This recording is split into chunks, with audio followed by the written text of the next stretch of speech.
We arrived in England in January of '57. We were escorted, believe it or not, by St. John's Ambulance, a charity that took us from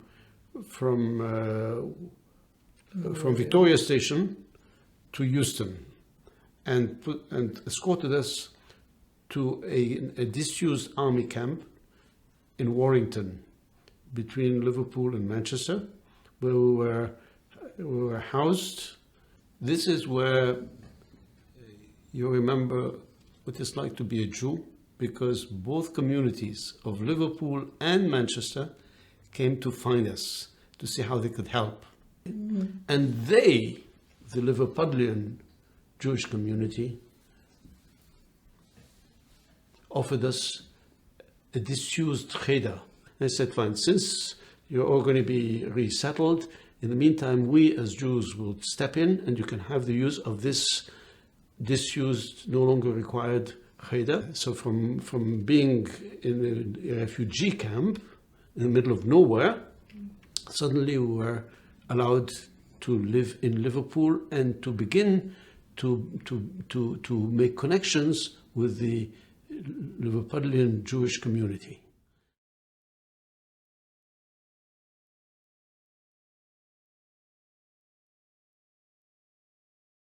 Well, it was drab. I grew to love Leicester, and I regretted when I left it, and I still got friends and things from Leicester, but it was so drab. At the time, there was only one shop that sold garlic. There was no aubergines, there was all you could see was onions, carrots, potatoes, cabbage. That was the thing. And yogurt, you only find it at the deluxe grocer shop.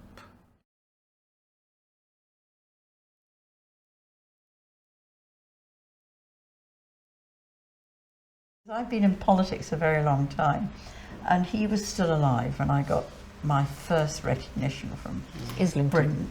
When I got an MBE, so it must have been 1978, so he was still alive. And I remember ringing him up to tell him before it was actually publicised. And he just couldn't, it was so important to him. It was a zillion times more important to him than it was to me, although I felt quite proud, because it showed that we had been accepted. And that was so important to him.